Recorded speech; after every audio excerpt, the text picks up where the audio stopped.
Assalamualaikum warahmatullahi wabarakatuh.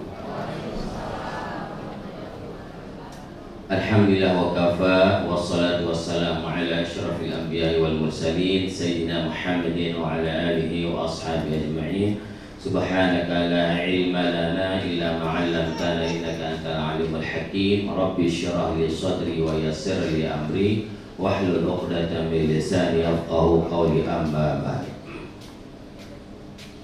Yang kita sama-sama muliakan Al-Mukarram Kiai Nur Hasan, yang kita sama-sama muliakan Al-Ustaz Abdul Khaliq, jamaah umrah yang dirahmati Allah Subhanahu wa taala. Alhamdulillah wa syukurillah, pada sore hari ini kita masih diberikan bermacam-macam nikmat oleh Allah Subhanahu wa taala. Nikmat yang kita rasakan sampai sore hari ini adalah nikmat iman, nikmat Islam, dan nikmat kesehatan, sehingga pada sore hari ini kita dapat berkumpul di tempat ini dalam rangka yaitu manasikul umrah. Salawat serta salam tak lupa kita aturkan kepada junjungan kita Nabi besar Muhammad sallallahu alaihi wasallam. Bapak-bapak, Ibu yang dirahmati Allah Subhanahu wa taala, kita lanjut atau kita istirahat? Lanjut ya. Ya, kita maklum ya, karena puasa ya Bapak Ibu ya, kita maklumi. Oleh karena itulah besok insya Allah kita akan berangkat. Itu ada dua pemberangkatan, ada yang landing Madinah, ada yang landing Jeddah. Dan insya Allah yang landing Jeddah akan dipimpin oleh Kiai Nur Hasan, beliau yang mimpin. Yang landing Madinah insya Allah saya sendiri yang akan membimbing Bapak Ibu. Saya mau tahu dulu yang landing Madinah, coba katanya. Yang landing Madinah ya. Yang landing Madinah, kita insya Allah besok sudah berada di bandara jam 6. Sudah berada di bandara jam 6 pagi. Berarti Bapak Ibu berangkat dari rumah, yaitu setelah sholat subuh bisa. Ya, setelah sholat subuh langsung berangkat menuju ke bandara. Pokoknya kita di bandara jam 6, yang landing Madinah. Yang landing Jeddah itu di bandara jam 8 pagi. Berbeda karena pesawatnya berbeda. Pesawat kita yang landing Madinah, take off-nya itu sekitar jam 9 ya, lebih 15 menit.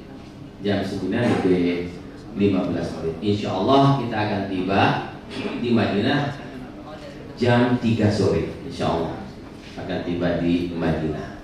Nah, jadi Bapak Ibu, nah kita dalam keadaan berpuasa. Semua berpuasa kita bertambah 5 jam kalau nggak salah, atau 4 jam bertambahnya kita berpuasa waktunya, karena berbeda waktunya. Nah, jadi oleh karena itulah di dalam hukum fikih yang berdasarkan dari Al-Quran juga berdasarkan dari hadis baginda Rasulullah SAW, kita dalam keadaan musafir boleh kita tidak berpuasa, boleh berpuasa. Tinggal Bapak Ibu pilih mau puasa, tafadhol silakan. Mau nggak puasa juga silakan. Tapi kalau kita yang tidak berpuasa, repot nanti untuk menggantikannya, untuk mengqadha'nya. Lebih baik dicoba aja dulu berpuasa. Kalau bisa bertahan untuk berpuasa, dilanjut. Tapi kalau tidak bisa ditahan karena waktunya agak lebih 4 jam atau 5 jam, jadi silakan untuk dibatalkan, boleh disuruh. Tapi yang lebih baik itu wa antasumu khairul lakum min al-Qur'an. Berpuasa itu lebih baik daripada tidak berpuasa. Tapi insya Allah Bapak Ibu, kalau kita sudah berpuasa kan di pesawat tinggal kita istirahat, baca Al-Quran, zikir, tidur, sholat. Itu aja yang kita kerjakan. Soalnya kalau saya lihat pengalaman tahun-tahun yang lalu, kalau kita umroh dalam bulan puasa itu kebanyakan yang puasa. Satu pesawat itu kebanyakan yang puasa. Bahkan bisa dihitung yang tidak berpuasa.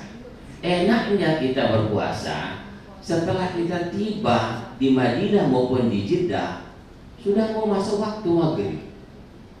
Sudah mau masuk waktu maghrib. Bahkan insya Allah mungkin nanti kita akan bisa berbukanya itu di Masjid Nabawi kalau yang landing Madinah. Nah kalau yang landing Jeddah kayaknya sampainya sore. Kayaknya berbuka puasanya itu di Jeddah ya Ustaz. Di Jeddah berbuka puasanya. Ya kalau kita insya Allah di Madinah, mudah-mudahan tidak ada hambatan, tidak halangan. Nanti di imigrasi kita cepat keluar, langsung kita menuju ke hotel. Sekalipun misalnya kuncinya belum siap, lebih baik kita langsung menuju ke Masjid Nabawi untuk kita bisa berbuka di Masjid Nabawi dan bisa berjamaah sholat di Masjid Nabawi. Itulah kelebihan keutamaan kita melaksanakan puasa di dalam bulan, melaksanakan umrah dalam bulan puasa. Itu ada disebutkan 3 hadis keutamaan. Hadis yang pertama diriwayatkan oleh Imam Bukhari, hadis yang kedua diriwayatkan oleh Imam Bukhari Muslim, hadis yang ketiga diriwayatkan oleh Imam Muslim. Salah satunya tadi sudah dijelaskan oleh kiai kita, Kiai Nur Hasan. Keutamaan umrah di dalam puasa itu adalah seperti kata Nabi SAW, hajjan ma'i. Dia melaksanakan ibadah haji bersamaku. Itu keutamaan kelebihan yang pertama. Yang kedua, di dalam hadis yang kedua itu disebutkan ta'dilu hajjan, katanya sama pahalanya seperti melaksanakan ibadah haji. Oleh karena itulah orang Arab Timur Tengah berbondong-bondong untuk melaksanakan ibadah haji, berbondong-bondong untuk bersedekah karena dia tahu keutamaan daripada bulan puasa. Karena disebutkan dalam hadis, apabila kita melaksanakan ibadah yang disunahkan di dalam bulan puasa itu mendapatkan pahala seperti ibadah wajib, seperti ibadah fardu, seperti ibadah sholat 5 waktu. Kalau kita melaksanakan sholat fardu di dalam bulan Ramadan dengan cara berjamaah, maka pahalanya seperti sabiina faridatan, 70 sholat fardu. Subhanallah, itu keutamaan dan kelebihan bulan puasa. Ditambah lagi dengan keutamaan kita melaksanakan sholat berjamaah di Masjid Nabawi, yaitu mendapatkan pahala 1000 pahala 1 sholat berjamaah. Kalau di Masjidil Haram yaitu 100.000. Itu kelebihan. Makanya Bapak Ibu, alhamdulillah kita bersyukur kepada Allah SWT, kita telah diberikan oleh Allah SWT untuk melaksanakan yaitu ibadah umrah di bulan puasa ini. Sekalipun agak berat sedikit ya kalau umrah di bulan puasa, tapi alhamdulillah saya dengar cuacanya ini adalah nggak terlalu panas. Alhamdulillah sedang, bahkan hujan di Madinah, musim hujan. Biasanya kalau bulan puasa itu panas, sangat-sangat panas. Tapi alhamdulillah sekarang alhamdulillah musim hujan di Madinah dan di Mekah cuacanya juga baik, bagus cuacanya. Nah, alhamdulillah wa syukurillah Bapak Ibu. Jadi sebelum saya akan menyampaikan, terlebih dahulu saya akan menyampaikan tentang yaitu adabul musafiri lil haji wal umrah. Adabnya orang melaksanakan ibadah haji dan adabnya orang melaksanakan ibadah umrah. Etikanya yang diajarkan oleh Rasulullah Sallallahu Alaihi Wasallam. Yang pertama adalah an-niyatul ikhlas. Bapak Ibu baru mendaftarkan diri di NRA untuk menjadi calon jamaah umroh bulan puasa ini, niatkan ikhlas lillahi ta'ala. Karena niat ikhlas itu adalah salah satu kunci ibadah diterimanya dan tidak diterimanya ibadah kita. Karena itu disebutkan di dalam Al-Quran di surat Al-Bayyinah, Bismillahirrahmanirrahim, wa ma umiru illa liya'budullaha mukhlishina lahuddin.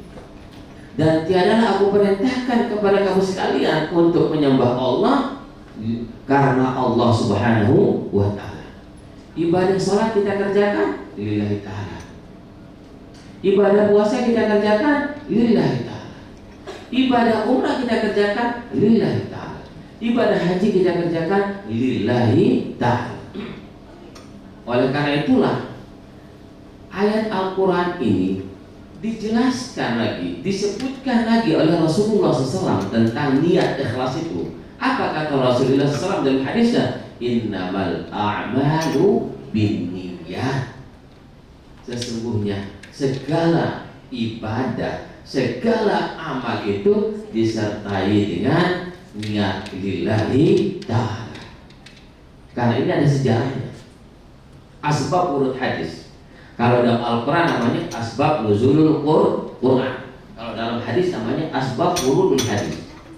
Ketika seorang sahabat melaksanakan ibadah haji, tapi niatnya karena untuk menikahi seorang perempuan.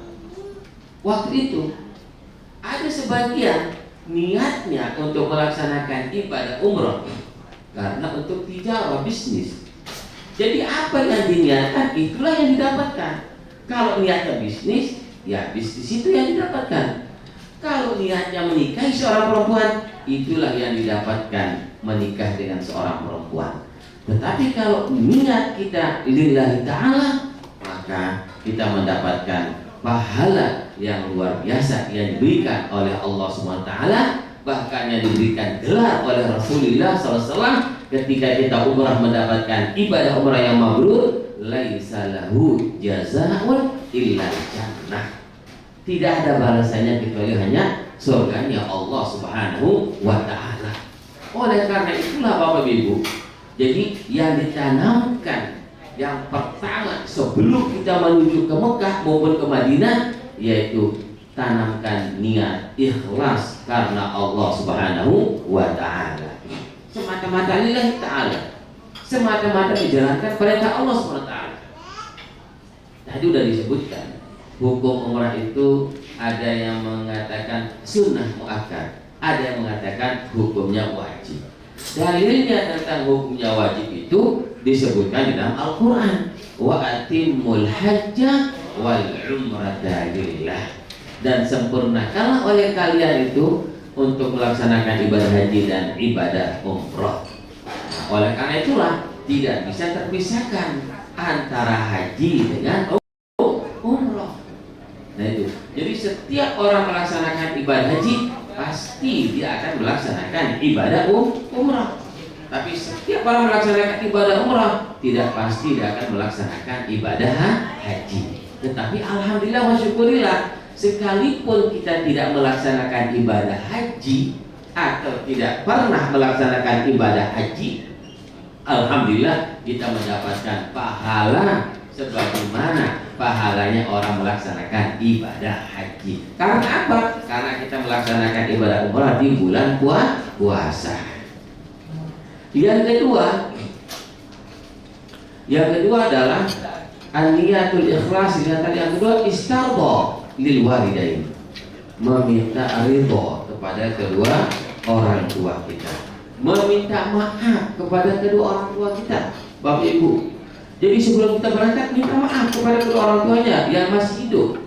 Tapi kalau adanya kedua orang tua kita di luar daerah, sekarang udah ada HP, tinggal kita telepon, video call, minta ridhonya kedua orang tua kita karena kita mau menunaikan ibadah umrah.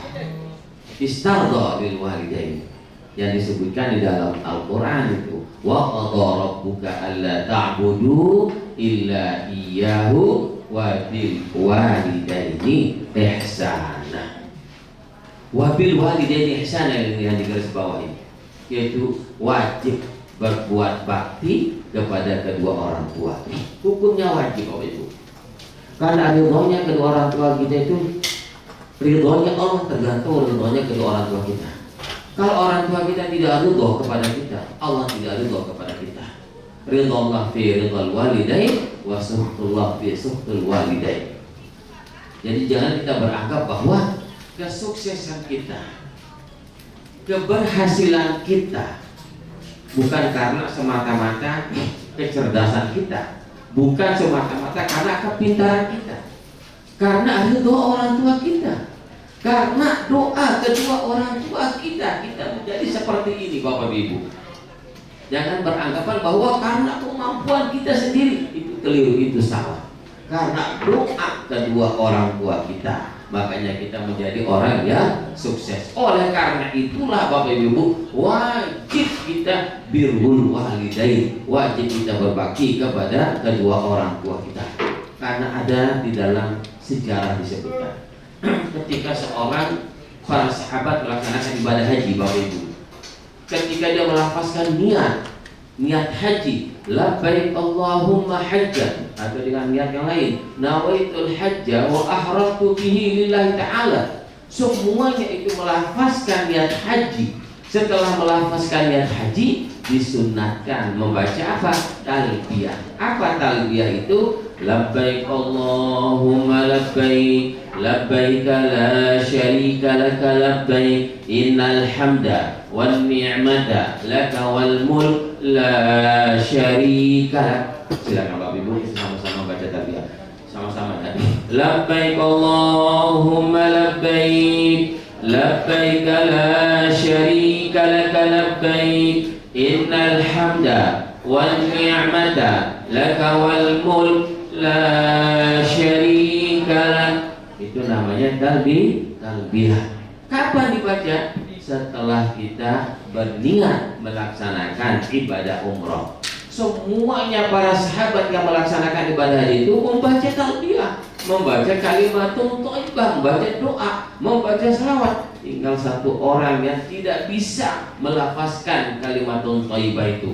Dia berusaha, tapi gak bisa keluar suaranya. Disebabkan karena apa Bapak Ibu? Makanya sahabat pada bingung.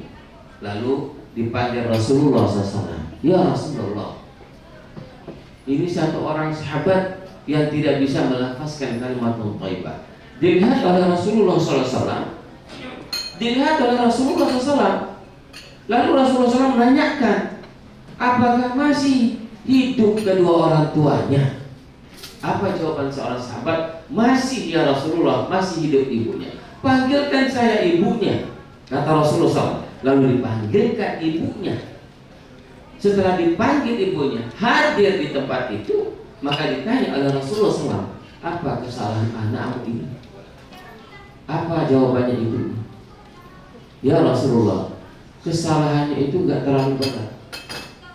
Itu ringan kesalahannya. Kalau kita bandingkan dengan kesalahan anak zaman sekarang, ada zaman sekarang ini. Kalau zaman sekarang kan anak banyak yang melawan orang tua, bahkan banyak yang memukul orang tua. Naudzubillah min dzalik. Banyak yang memukul orang tuanya, bahkan banyak yang membunuh orang tuanya.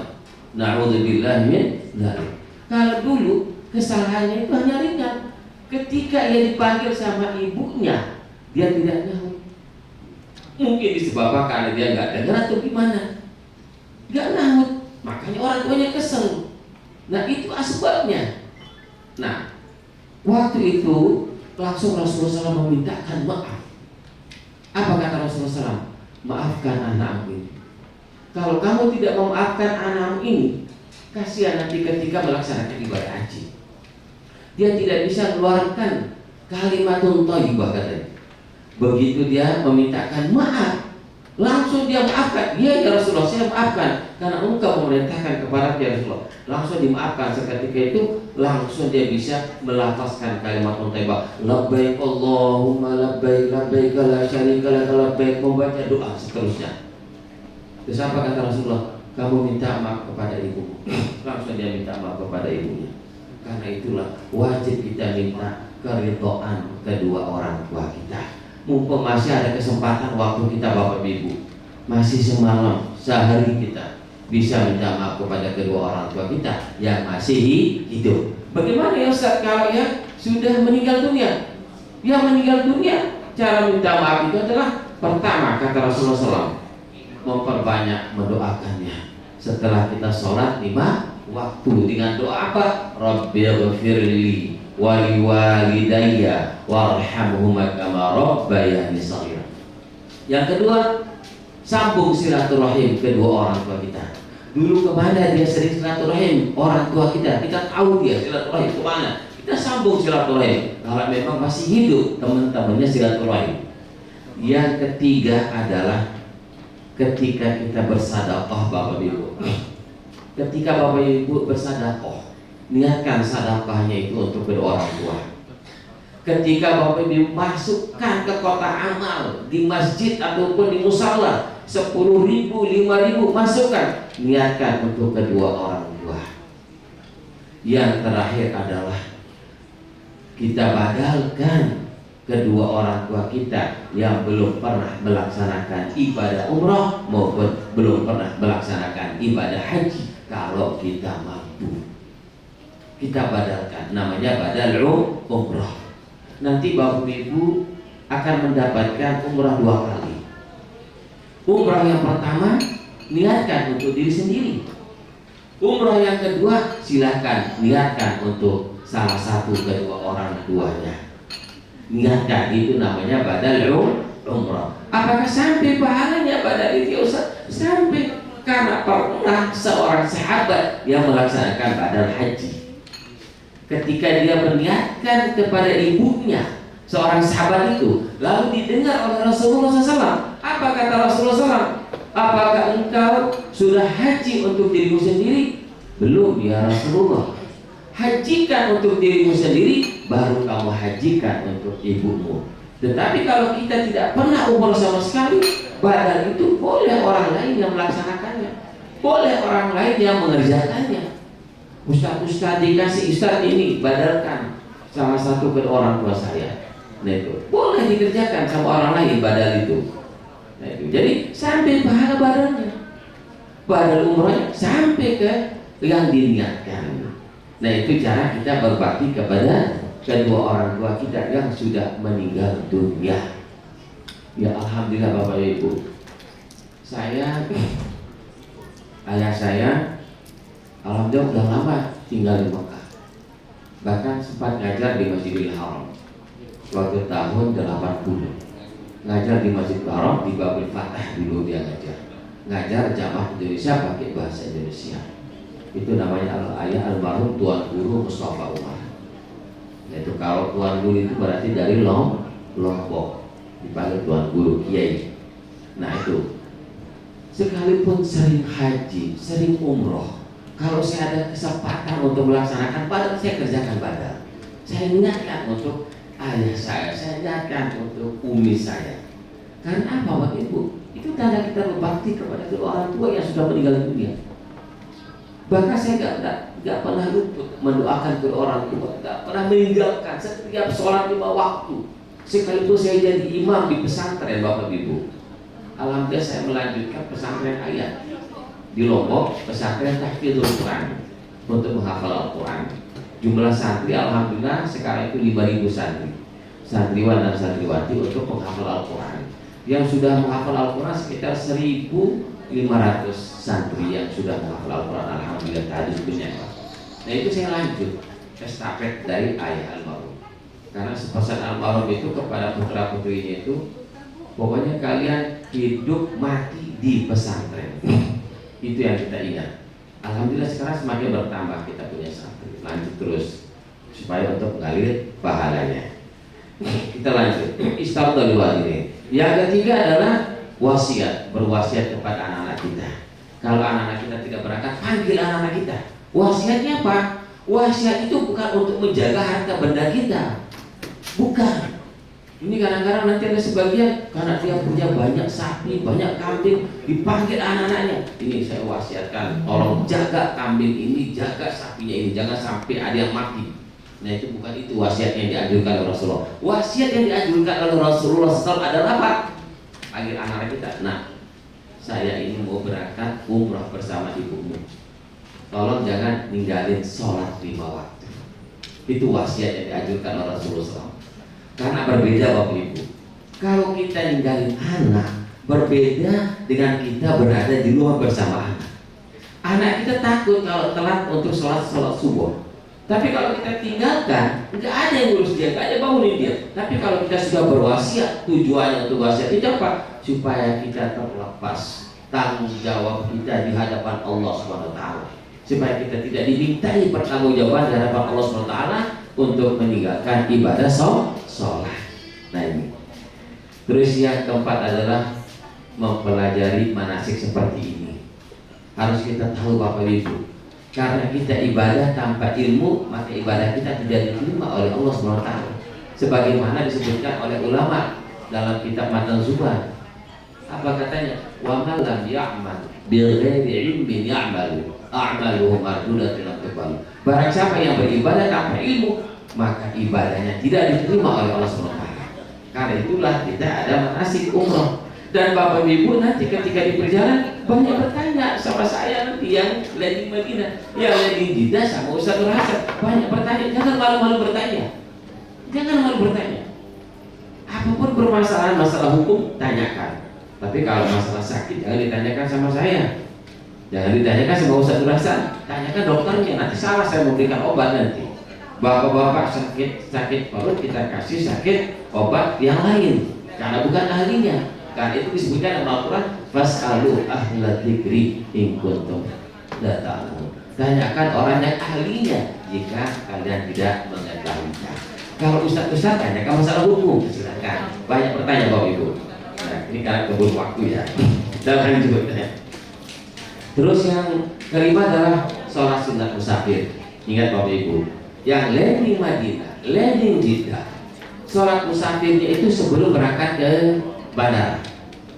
Nah, jadi kalau kita yang landing Madinah maupun landing Jeddah, karena kita berangkat setelah sholat subuh, kapan kita sholat sunat musafir itu? Sebelum sholat subuh. Sebelum sholat subuh kita kerjakan sholat sunat safar. Jangan setelah subuh, karena tidak ada sholat sunat setelah sholat subuh, tidak ada sholat sunat setelah sholat asar. Jadi sebelum kita melaksanakan sholat subuh, kita melaksanakan sholat musafir. Sholat musafir itu 2 rakaat. Lapas niat itu usolli sunnata safari rakaataini lillahi ta'ala. Saya berniat untuk melaksanakan sholat musafir 2 rakaat karena Allah SWT. Apa yang disunahkan untuk dibaca pada rakaat pertama Al-Fatihah dan Qul ya ayyuhal kafirun. Kalau nggak hafal Qul ya ayyuhal kafirun, Qul huwallahu ahad. Rakaat yang kedua Al-Fatihah dengan Qul huwallahu ahad. Setelah salam kita berdoa memohon kepada Allah supaya kita tetap diberikan kesehatan, keafiatan dan selamat sampai tujuan. Ini adalah yang disebut dengan adabul musafiri lil haji wal umrah. Nah, nanti ketika kita di pesawat kita melaksanakan sholat, yaitu namanya sholat jamak. Nah, jamak takdim artinya asar kita tarik ke waktu zuhur. Nah, qasar kita ringkas, kita kurangi 4 menjadi 2 rakaat. Nah, itu. Jadi kita sholat di pesawat. Nah, gimana cara kita sholat di pesawat? Seperti biasa kita duduk. Gak bisa kita menghadap kiblat. Oleh karena itulah perbedaan pendapat persepsi para ulama. Ada yang menghukum bahwa wajib kita ulangi sholat kita, tapi ada sebagian tidak wajib kita ulangi sholat kita. Nah, sekarang kalau udah tahu dengan ilmu ini, silahkan mau diambil, mau diulangi kodok sholatnya silahkan, mau nggak dikodok sholatnya juga silahkan. Ada ulama yang kita, pendapat ulama yang kita ambil. Nah, terus kita bertayamum di atas pesawat. Nah, ingat Bapak Ibu, ada pernah itu duduk di samping saya, bukan NRA, zaman lain, tapi saya nggak enak mau tegur karena berbeda travel. Jadi tayamumnya itu kayak dia berwudu. Dia sentuh kursi berkumur-kumur, sentuh lagi masukkan hidungnya, diusap mukanya, kedua tangannya, kepalanya juga, kakinya juga. Saya nggak enak, saya mulai tegur, tapi saya contohkan. Saya tayamum, setelah tayamum itu hanya dua yang diusap, muka dan kedua tangan Bapak Ibu. Itu aja. Usapan yang pertama di depan di kursi depan untuk wajah, untuk muka. Usapan yang kedua untuk kedua tangan. Ini.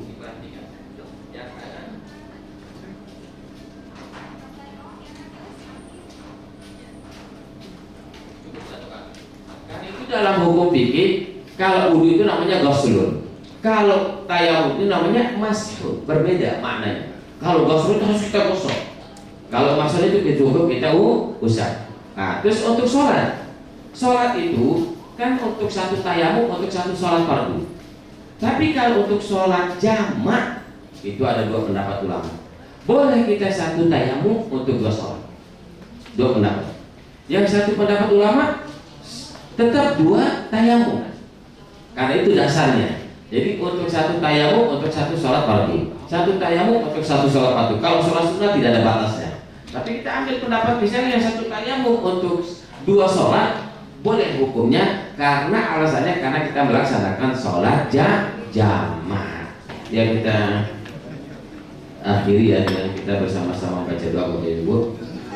A'udzubillahi minasyaitonir rajim. Bismillahirrahmanirrahim. Alhamdulillahirabbil alamin. حمدا يوافي نعمه ويكافئ مزيدا يا ربنا لك الحمد كما ينبغي لجلالك ولوجهك ولعظيم سلطانك اللهم صل على سيدنا محمد وعلى ال سيدنا محمد اللهم اغفر لنا ذنوبنا ولوالدينا وارحمهما كما ربيانا صغارا ولجداتنا ولمشايخنا والاساتذه وجميع المسلمين والمسلمات والمؤمنين والمؤمنات الاحياء منهم والاموات انك سميع قريب مجيب الدعوات اللهم ارزقنا فهم النبيين وحفظ المرسلين وإلهام الملائكة المقربين اللهم إنا نسألك موجبات رحمتك وعزائم مغفرتك والسلامة من كل إثم والغنيمة من كل بر والفوز بالجنة والنجاة من النار والعفو عند الحساب اللهم يا قاضي الحاجات يا رافع الدرجات يا معطي المسؤولات